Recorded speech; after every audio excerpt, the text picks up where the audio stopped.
Hello friends, welcome to our channel digital circle. तो आज के वीडियो में CGPSC CG वापमन छत्तीसगढ़ के सारे कम्पिटेटिव एग्जाम्स इसमें छत्तीसगढ़ के इतिहास से क्वेश्चन पूछते हैं, उनके लिए वीडियो बहुत ही महत्वपूर्ण होगा। यदि आप मंडलीय रक्षक एग्जाम की तैयारी कर रहे हैं तो आपके लिए वीडियो बहुत ही महत्वपूर्ण होगा। तो इस वीडियो को अंत तक देखें और अपने दोस्तों तक शेयर करें और अपनी तैयारी को जारी रखें। और जो इस चैनल में नए हैं, चैनल को सब्सक्राइब करें और बेल आइकन को दबाएं, जिससे नई आने वाली वीडियो का नोटिफिकेशन समय समय पर मिलती रहे। तो अपने दोस्तों तक शेयर जरूर करें। तो चलिए इस वीडियो की शुरुआत करते हैं। पहला क्वेश्चन आपके स्क्रीन पर, कलचुरी वंश के बाद किसने छत्तीसगढ़ की सत्ता संभाली? ऑप्शन ए अंग्रेजों ने, ऑप्शन बी मराठों ने, ऑप्शन सी सोमवंशियों ने, ऑप्शन डी इनमें से कोई नहीं। तो इसका सही आंसर होगा ऑप्शन बी मराठों ने। ऑप्शन बी मराठों ने। ठीक है, तो हम बात करते हैं 1741 में मराठा सेनापति भास्कर पंत ने कलचुरी शासक रघुनाथ को पराजित करते हुए छत्तीसगढ़ में मराठा शासन की नींव रखा था। ठीक है, ध्यान रखेगा। अगला क्वेश्चन है आपकी स्क्रीन पर, निम्नलिखित में कौन से कथन सही हैं? पहला स्टेटमेंट दिया छत्तीसगढ़ में कलचुरी प्रशासन राजतंत्रात्मक था। दूसरा स्टेटमेंट है प्रशासन में राजा को अमात्यों की सहायता प्राप्त थी। थर्ड स्टेटमेंट है गांव के प्रशासन का प्रमुख प्रधान होता था।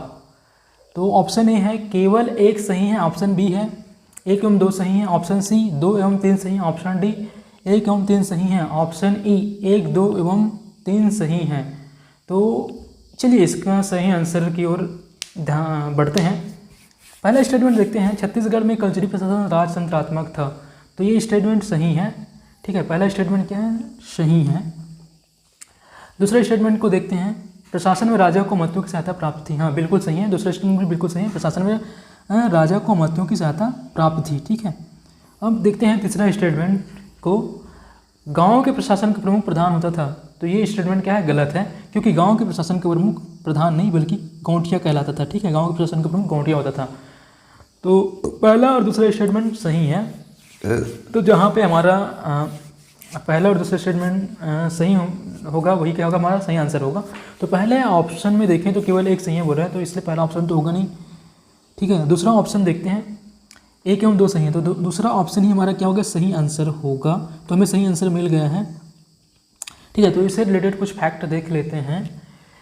तो कलचुरी शासन में राजतंत्र व्यवस्था थी। ठीक है, कलचुरी शासन में क्या था? राजतंत्र व्यवस्था थे, तथा राजा को सलाह देने के लिए क्या था? अमात्य मंडल नामक एक संस्था थी। ठीक है, जिसमें सभी विभागों के प्रमुख थे। जिसमें सभी विभागों के प्रमुख क्या थे? सभी विभागों के प्रमुख थे। ठीक है, सबसे छोटी इकाई गांव थी, सबसे छोटी इकाई गांव थी, और जिसके मुखिया को क्या बोलते थे? गौंठिया बोलते थे।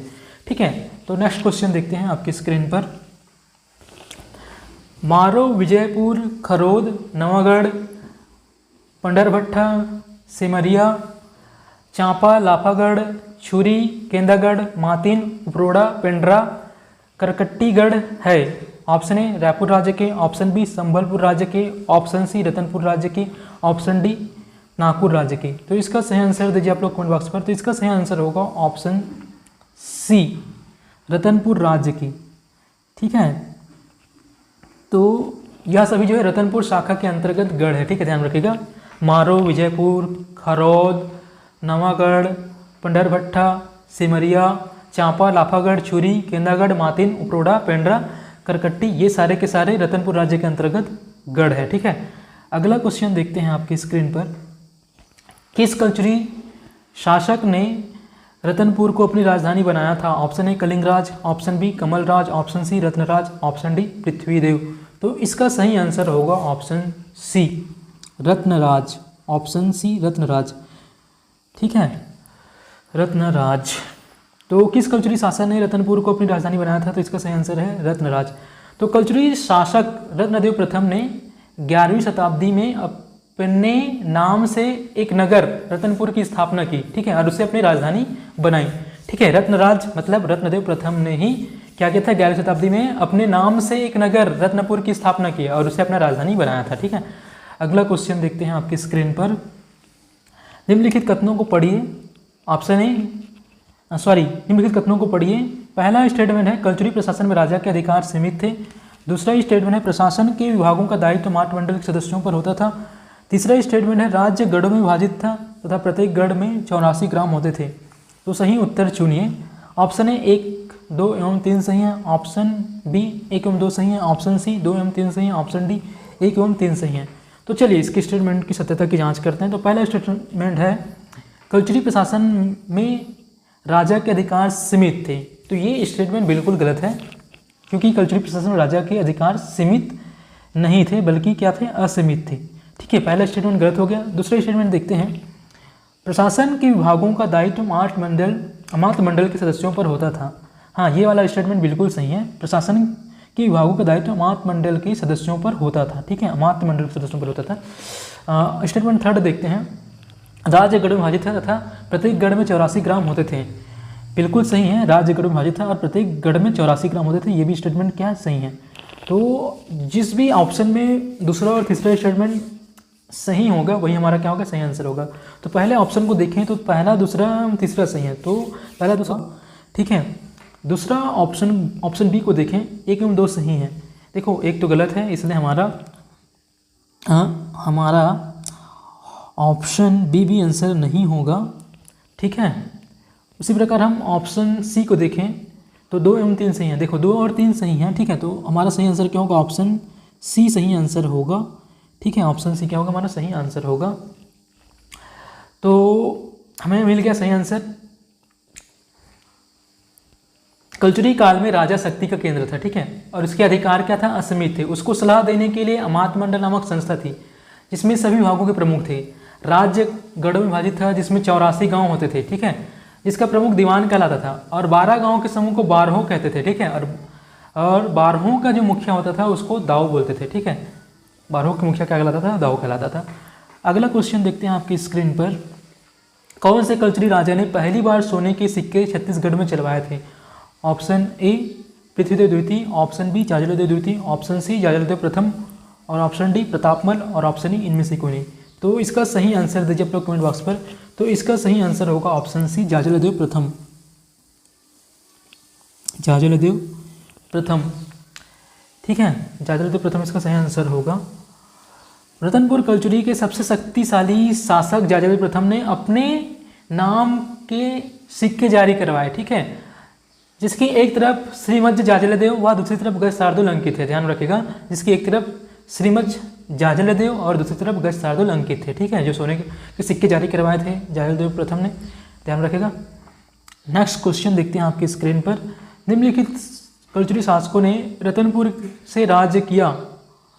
पहला दिया है जाजलदेव प्रथम, दूसरा दिया है पृथ्वीदेव द्वितीय, तीसरा दिया प्रतापमल और चौथा दिया रतनदेव द्वितीय। इन शासकों के क्रम निर्धारित करें। ठीक है, आपको बताना है कि इन शासकों ने कौन से क्रम में शासन किए थे। तो पहला ऑप्शन दिया है, ऑप्शन ए दिया है 3, 2, 4, 1, ऑप्शन बी दिया है 4, 1, 3, 2, ऑप्शन सी दिया है 2, 3, 1, 4, ऑप्शन डी दिया है 1, 4, 2, 3 और ऑप्शन ई दिया है 2, 4, 1, 3। तो चलिए इसके सीक्वेंस को अरेंज करने की कोशिश करते हैं। तो आप लोग याद रखिएगा RPJ। ठीक है, RPJ। ठीक है, R से क्या है रत्नदेव, और P से क्या है पृथ्वीदेव, और J से क्या है जाजलदेव। तो रत्नदेव प्रथम। ठीक है, उसके बाद आया था शासक पृथ्वीदेव प्रथम, उसके बाद शासक आया था जाजलदेव प्रथम। ठीक है, उसके बाद फिर से RPJ आया है। ठीक है, फिर से इसके बाद नेक्स्ट शासक हुए थे फिर RPJ,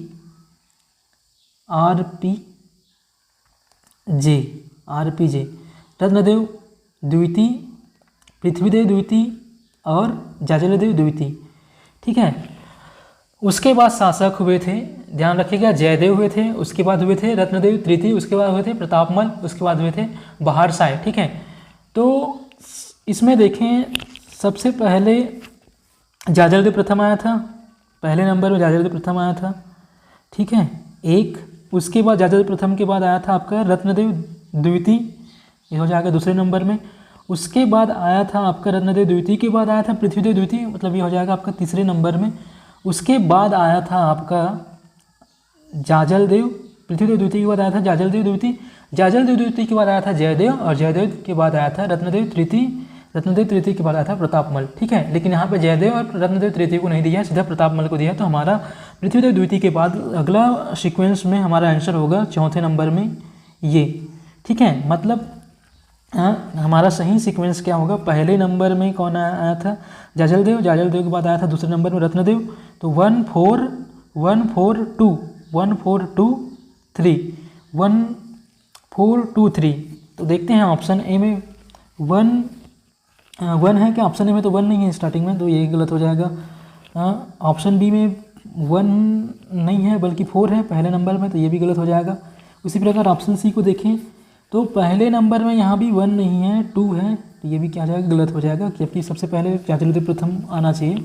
तो ये ऑप्शन डी में दिख रहा है सिर्फ, तो यही सा हमारा क्या होगा, सही आंसर होगा ऑप्शन डी।